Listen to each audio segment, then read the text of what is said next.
तो बच्चों, अब हम आ चुके हैं चिड़ियाघर।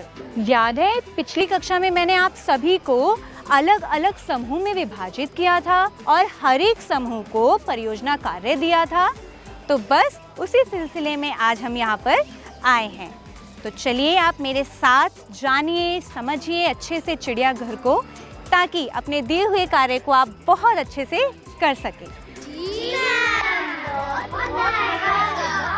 तो चलिए चलते हैं चिड़ियाघर की सैर पर।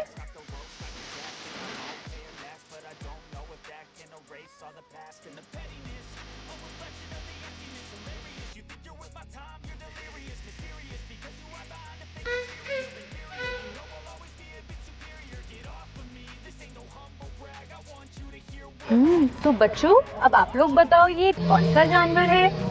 मैम, ये मगरमच्छ है। ये मगरमच्छ की तरह बेटा दिखता तो जरूर है, लेकिन ये मगरमच्छ नहीं, घड़ियाल है। आप सभी इसकी चोंच देख रहे हैं, कितनी लंबी है। मैम, इसकी चोंच तो सच्ची में बहुत लंबी है। और इसकी चोंच की अगले हिस्से पर घड़ी की आकृति भी बनी हुई है, इसीलिए हम इसे घड़ियाल कहते हैं। तो चलिए देखिए अब इसे।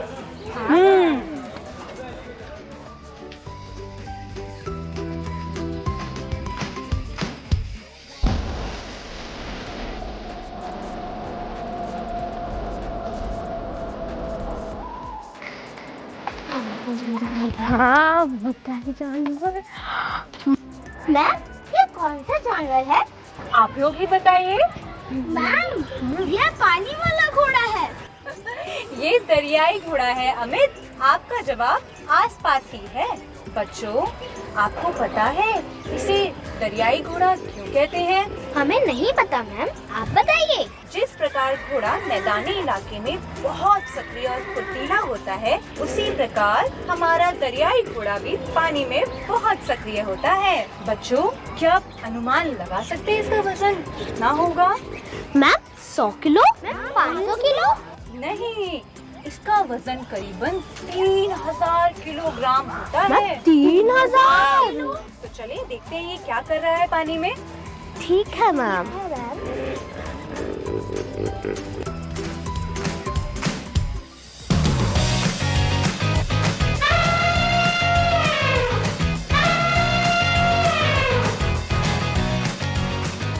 अब वक्त आ गया है गीदड़ से मिलने का। आपको पता है लोमड़ी और गीदड़ दोनों देखने में तो एक जैसे लगते हैं, लेकिन इनमें भी अंतर होते हैं। जैसे लोमड़ी सर्वाहारी होती है, यानी कि वे सब कुछ खाती हैं, और गीदड़ मांसाहारी होते हैं, और आकार में भी गीदड़ लोमड़ी से बड़े होते हैं। और पता है आपको, लोगों का मानना है कि गीदड़ काफी डरपोक होते हैं, लेकिन ऐसा सच नहीं है। समझे?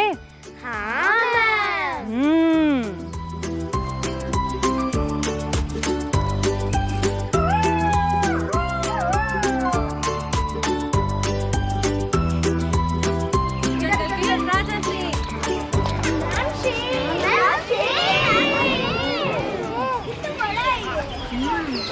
अब आप में से मुझे कौन बताएगा कि शेर कहाँ रहता है?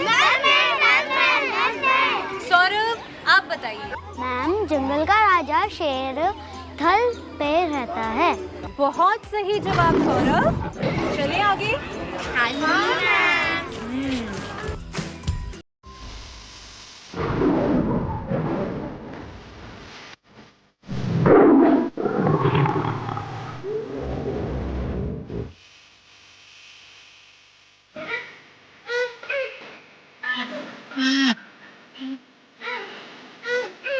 तो बच्चों, मजा आ रहा है घूमने में? जी क्या आपने कई लोगों से बीरबल या तेनालीराम के चतुराई भरे किस्से या कहानियां सुने हैं? मैम, सुने हैं। तो बताओ फिर कब किसी को चतुर कहा जाता है? जो किसी समस्या का हल निकाल ले। अरे वाह, बिल्कुल ठीक। हम चतुर उसे कहते हैं जो अपनी बुद्धि और कुशलता के साथ किसी समस्या का हल निकाल लेता है। तो बच्चों, आज हम चतुर गीदड़ की ही कहानी सुनने जा रहे हैं। मैम, हमने चतुर लोमड़ी की कहानी तो सुनी है, मैम मगर चतुर गीदड़ की कहानी नहीं सुनी। चलो तो फिर मैं सुनाती हूँ आपको इस चतुर गीदड़ की कहानी।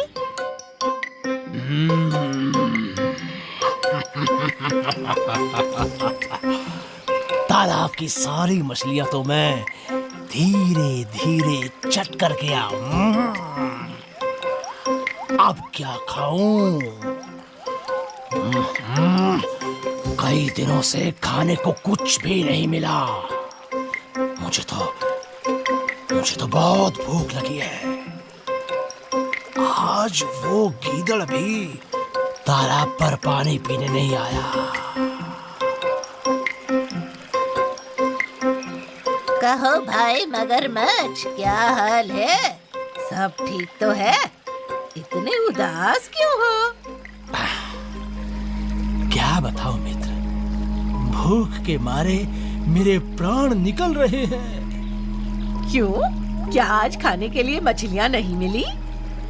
अरे मछलियाँ तो कब की समाप्त हो चुकी। सोचा था कि गीदड़ मिलता तो आज का काम चलता, पर वो तो ऐसा चतुर है कि पकड़ में ही नहीं आता। हाँ, गीदड़ को पकड़ना तो बहुत कठिन है। मित्र, कोई ऐसा उपाय करो कि वो पकड़ में आ जाए। उसे खाकर आज मैं अपनी भूख मिटा लूंगा। मैं तुम्हारा बहुत उपकार मानूंगा। अच्छा, तुम कहते हो तो चला जाता हूँ। किसी तरह गीदड़ को इधर लाने का प्रयत्न करता हूँ, कुछ सोचकर। लेकिन इसके पहले तुम एक काम करो। कान में कुछ कहता है।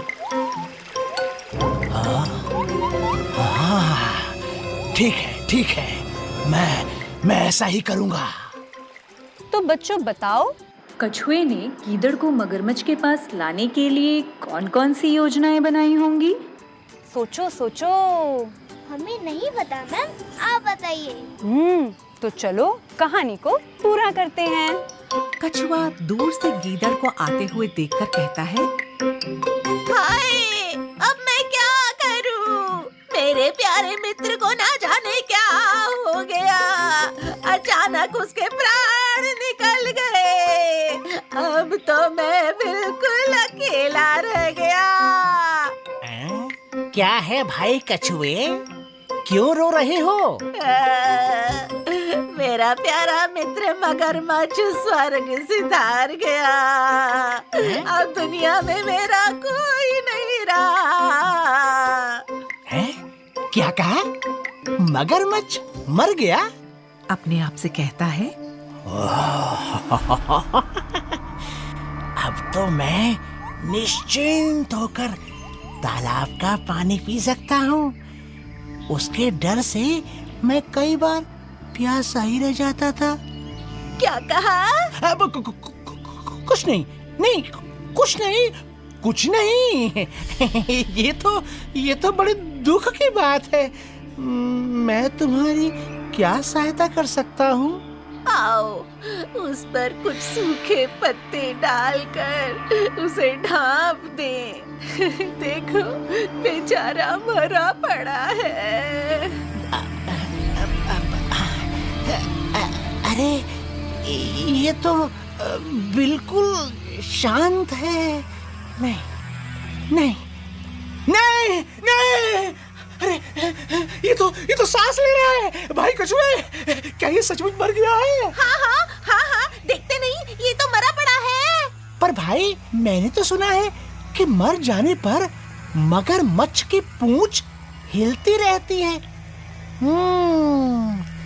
लगता है अभी ये पूरी तरह नहीं मरा। नहीं भाई, ये बिल्कुल मर गया है। तभी मगरमच्छ अपनी पूंछ हिलाने लगता है। गीदड़ भागकर दूर जाते हुए कहता है, अपने मित्र को देखो। खोल दो अपनी आंखें, भाग गया गीदड़। तुम बिल्कुल मूर्ख हो। तुम उस चतुर गीदड़ की चाल में आ ही गए। अब उसे पकड़ना कठिन है। बच्चों, आप लोगों ने चतुर गीदड़ की कहानी सुनी? कैसी लगी आप सबको कहानी? बहुत अच्छी। मगरमच्छ और कछुए की चालाकी आपको समझ आई ना? जी मैम। हाँ मैम, वो दोनों गिद्दड़ को फंसाना चाह रहे थे, लेकिन गिद्दड़ तो बहुत समझदार निकला। उसने झट से अपनी जान बचा ली। सही जवाब अमृता। तो अब कुछ बातचीत कर ली जाए? जी मैम। सोचो सोचो, अगर गीदड़ कछुए की बातों में आ जाता तो क्या होता? तो गीदड़ को मगरमच्छ खा जाता। सही जवाब। और क्या होता? मगरमच्छ को भोजन मिल जाता और गीदड़ की जान चली जाती। और अगर मगरमच्छ चतुर होता तो कहानी कैसे आगे बढ़ती? मैम, गीदड़ की बातों में मगरमच्छ आकर अपनी पूंछ नहीं हिलाता। और मैम, मगरमच्छ का पेट भर जाता। तो इससे आपको क्या समझ आया? हमें बिना सोचे समझे किसी की बातों में नहीं आना चाहिए। सोच समझ कर ही किसी पे विश्वास करना चाहिए। बहुत सही जवाब अमित। बच्चों, कहानी में कछुआ मगरमच्छ का दोस्त है और वो उसकी भोजन ढूंढने में सहायता करता है। तो आप किस प्रकार अपने दोस्तों की सहायता करते हैं? पढ़ाई में मदद करके, खेल कूद में मदद करके, जरूरत पड़ने पर। बहुत सही। तो बच्चों, कैसा लगा आपको आज चिड़ियाघर की सैर करके? बहुत अच्छा। आज हमने बहुत सारे जानवर भी देखे। और क्या क्या किया? मस्ती और बहुत सारी चीजें सीखी। और मैम, हमने चतुर गीदड़ की भी कहानी सुनी। हाँ, बिल्कुल सही। आप सभी आज जो कुछ भी हमने चिड़ियाघर में सीखा, जाना और समझा, उसे हम लिखकर लेकर आएंगे। चलो बच्चों, चलें अब? जी मैम।